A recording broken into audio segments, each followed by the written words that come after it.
Right, guys. So today's course, the CPC. Today's one was fuel safe and fuel efficient driving, which apparently the two go hand in hand. Safe driving goes on with fuel efficient driving and vice versa. I think I'm trying to get the hang of it now. I started yesterday. I was a little bit rabbit in the headlights. Made some notes, probably blurted through it. So I've tried to make the notes of what I think is more important. I'll just give you a rough idea, tighter heads of what you're going to expect on this one, and maybe a couple of things that they come up with. What else do I find out? Apparently this thing is only running because of the COVID thing, although they're all making very good cases that it should carry on online. A lot of the drivers said this is brilliant for me, because even the instructor today, the man named Paul, once again, nice guy, animated, I think he was Liverpool way-ish, I think. But yeah, entertaining, engaging, no slides, none of that nonsense. Get the odd video, but you know, the interaction with the other drivers, once again, decent bunch of blokes. So it's kind of, I think this is what I'm going to expect out of this. Now I know what to expect. I feel a little bit calmer about it, like, you know, a bit rabbit in the headlights yesterday. But I would say we probably had about 20 odd people on the course. And they're making a case. You know, there was one geezer apparently had to do this course, come from the Shetland Islands, and he had to like sort of drive for 9 hours and get a bed and breakfast for like 4 nights to finish the course before he could go home. So it doesn't make a lot of sense for people like that. They're also saying we get longer breaks because it's on the internet. You're staring at a screen. You get a 20-minute break, then a 40-minute break, and a 20-minute break, which is longer than a classroom, which I'm up for. It's easy to talk to people sometimes, you know, if you're a kind of a bit of a, not me like, but if you're a bit of a sort of a shy animal when you're in a classroom and some geezer's giving it all the time, that would be me.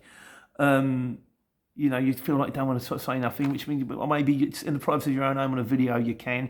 And there's this thing called JAUNT, which is the Joint Approved Unit of Period Training. And they can basically, what they would do normally is they'd stick sort of a ringer in a classroom, it'd be one of them, and he could either talk all the time or he could just sit there like a moron, but he's watching to make sure that they're doing it properly. With this thing, they can just sort of flick in and out at any time, make sure that they're listening on the course, make sure everyone who's there is supposed to be there by looking at the videos, so they're pushing for it. But if you have to do it in a classroom after this, I mean, I still recommend this firm if you can, very good firm. Right, so what did we do today? We did, well, the main 3 things we did: safety and economy, emergency situations, and dangerous goods. So to give you a rough idea of what we've done today, that we did that fuel efficiency thing. It's, you know, the ways to increase economy, apparently correct oil, because otherwise it does your engine in. Energy efficient tyres, maybe, I don't buy cheap tyres. Shouldn't. Aerodynamics, if you've got bits sticking out of the bodywork, you know, bits that have been attached, get them off. Get the right vehicle to do the job, obviously, but we're all in our own vans, and get the driver to learn how to drive properly. So, but then, you know, learning when to brake, learning when to come in, learning all that kind of stuff, that's another course altogether. And with all of that in place, they reckon you can save 20% on your fuel. So, there you go. Thinking ahead, you know, when to brake, there's this thing called E-roll I've learned about today, which is basically, it's kind of like coasting, but not, because you're not allowed to coast, but in the new systems, it's built in with the cruise control. The things these new motors can do. One of these new motors, the Merc, it will sense how far away you are from the van in front of you, sense if it's going too slowly and there's nothing to the side of you, it'll indicate help. It even overtakes, the damn thing will drive for you. But if you still got a beater, you take your eyes off the windscreen for like more than 20 seconds, the alert comes on. Hey, wake up. So, yeah, brilliant, these things. Cost £150,000, but brilliant.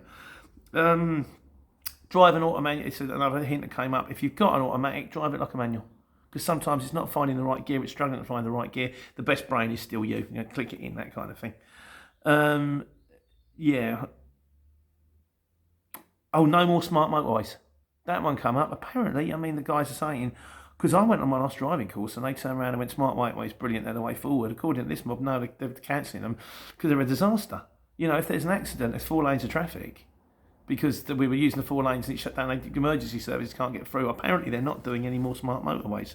So that was an interesting thing that came out of today's course.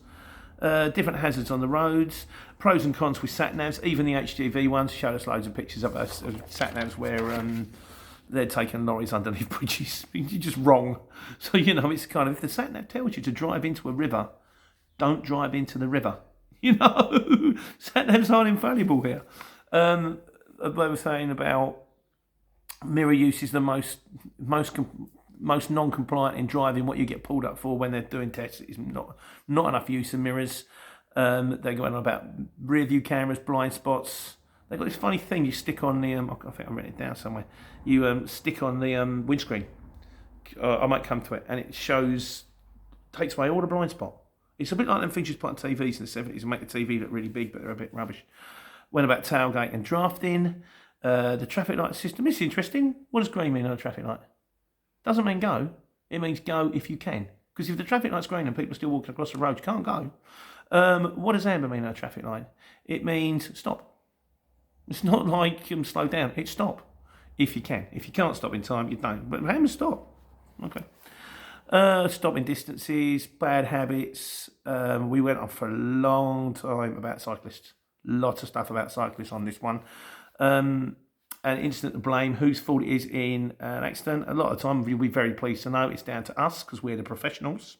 So therefore, as professional drivers, therefore it's like that thing. First of all, the leadership. Everything is your fault. That's it. Those plastic lenses you stick on the side mirrors are called Frenzel lenses. Apparently, you can get them for about £3, and they're really good at stopping you sideswiping people. So that might be something you guys might want to look into. I don't know. Then we went on about road rage, and it's basically just not worth it. Let it go, because the trouble you're going to get into is just not worth it. Even if you know it's completely their fault, just go, sorry, mate, and just let it go. And I know it's a bit of pill for some of us to swallow. And then the final bit, a lot about health. Went on about diabetes quite a bit, and then we went on to sort of your basic first aid, how the heart works. I watched a 3-minute video on how the heart works. Not entirely sure why. But I'd done it before and I was like studying and I did a bit of biology. Brilliant. I've done all about human bodies. Brilliant. Love it. Yeah, I'm literally thinking, why am I watching this? But hey, but then we went on to like CPR and this thing called Dr. ABC, which is approaching patients. And then basically at the end of it, you go into trips, slips, falls, what you should do if someone's arm's hanging off, what you should do if someone's cut themselves, what you should do if someone's got a splinter, what you should do if someone gets burned like with a load of boiling water. Interesting, I suppose. I mean, don't get me wrong, like I say, guys, I'd rather be at work, and apparently the exchange is picking up at the moment. But if you're going to do it, that's the safe and fuel-efficient driving one. That's what you're going to expect to find out. So obviously I've been on it for 7 hours and I've just done it in 7 minutes. So there's no way I can impart all the information I just had. But it's not too painful. That's day 2 of 5. I don't know what I'll do tomorrow, but I'll let you know. And in the meantime, hope you're well. Take care, take money.